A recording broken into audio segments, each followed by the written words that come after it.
सड़क चौराहे पर जब आपसे कोई बच्चा भीख मांगता है तो तब आप उसे भीख में कुछ पैसे थमा देते हैं। आपको लगता है कि आप उसकी मदद कर रहे हो, पर असल में आप उसकी मदद नहीं करते, बल्कि उससे एक अनकहा वादा कराते हैं कि तुम इसी तरह भीख मांगते रहो।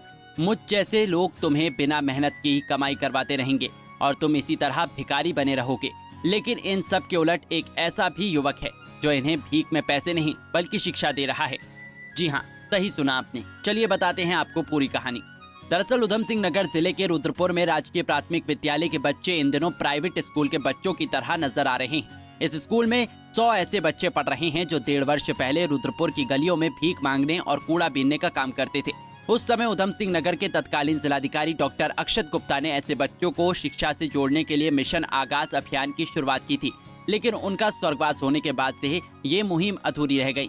वहीं इसको पूरा करने का जिम्मा अब रुद्रपुर के रहने वाले विजय शिकारी ने ली है। वो कुछ सक्षम लोगों के साथ मिलकर एक एनजीओ चला रहे हैं। इस एनजीओ का नाम रुद्रा मानव शिक्षा कल्याण समिति है। इस समिति के माध्यम से ये उन निर्धन बच्चों को हर रोज पढ़ाते हैं जो सरकारी स्कूल के अलावा कहीं नहीं पढ़ पाते हैं। ये उन्हें क्लास के साथ साथ योग और डांस की विशेष ट्रेनिंग भी देते हैं। हमारा उद्देश्य ये है कि इस संस्था को, जैसे कि कुछ पिछड़े बच्चे हैं और जो बहुत गरीब करते हैं, उनको हम निःशुल्क शिक्षा देते हैं, साथ साथ डांस, योगा, पढ़ाई और साथ ही साथ खाने पीने में भी काफ़ी दिक्कतों का सामना करना पड़ता है। हम चाहते हैं कोई बच्चा ऐसा भी ना हो जो बिना खाए घर पे सोए, तो इसलिए हमने हर संडे का खाने की व्यवस्था भी करते हैं यहाँ पे। और बहुत सारी सुविधाएं हैं जिसमें डांस, योगा और सिलाई सेंटर भी हमने हाल ही में ही स्टार्ट किया है, जिसमें काफ़ी लड़कियां आ रही है सीखने के लिए। वो लड़की भी चाहती है कि हम लोग किसी रोजगार के उद्देश्य में भी काम कर रहे हैं हमारी संस्था। हाल ही में पहले फिलहाल तो ऐसा था नहीं, लेकिन अब हमारा उद्देश्य ये भी है कि कोई बेरोजगार भी ना रहे, किसी के सामने हाथ ना फैला के काम करे। 1 रुपये भी किसी बच्चों से लिया नहीं जाता है, चाहे वो सिलाई सेंटर हो, चाहे कोई भी कार्य हो, 1 रुपये किसी से नहीं लिया जाता है। और रही बात बच्चों की, तो ये सारे बच्चे 1 से लेकर इंटर तक के बच्चे आते हैं और अलग अलग गाँव से हो गए, दानपुर, भगवानपुर। बता दें कि वो इन बच्चों को पढ़ाने के लिए अतिरिक्त समय देने से भी गुरेज नहीं करते। बच्चे स्कूल के बाद दोपहर 3 बजे यहाँ आते हैं। इसके साथ ही जो भी निर्धन या फिर बेरोजगार महिलाओं हों, उन्हें भी निःशुल्क सिलाई सिखाई जाती है। ये पाठशाला रोजाना 3 बजे लगती है। बच्चों का भविष्य सुधारने के लिए इस अच्छे काम में बिजनेसमैन रजनीश गोयल और अक्षय अग्रवाल का भी विशेष सहयोग प्रदान है।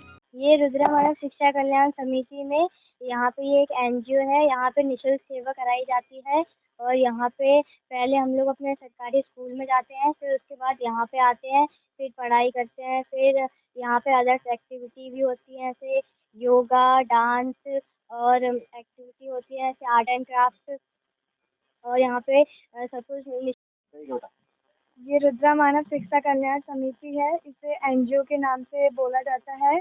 यहाँ पे निःशुल्क सेवा कराई जाती है, जैसे डांस, योगा, पढ़ाई, कराटे, स्टंट, सब कुछ कराते हैं। और यहाँ पे जो सर हैं वो रोज़ संडे को भंडारा भी कराते हैं। यहाँ पे सब कुछ निःशुल्क होता है। यहाँ पे जो बच्चे आते हैं वो सब सरकारी स्कूल के होते हैं और जो बच्चे कमजोर हैं। इस पूरे प्रकरण को देखकर लगता है कि यदि देश और प्रदेश के सभी अध्यापक इसी प्रकार से उन बच्चों को चिन्हित करें जो कूड़ा कचरा बीनते हैं या फिर भीख मांगते हैं, तो क्यों ना हर बच्चे का भविष्य उज्जवल होगा। इसके साथ ही कोई भी बच्चा शिक्षा से वंचित नहीं रह पाएगा। पंजाब केसरी टीवी के लिए उधम सिंह नगर से निजामुद्दीन शेख की रिपोर्ट। हमसे जुड़े रहने के लिए हमारे YouTube चैनल को सब्सक्राइब करें और नई वीडियो की नोटिफिकेशन के लिए बेल आइकॉन को दबाएं। अगर आप ये वीडियो Facebook पर देख रहे हैं तो लाइक जरूर करें और ज्यादा से ज्यादा शेयर करें। धन्यवाद।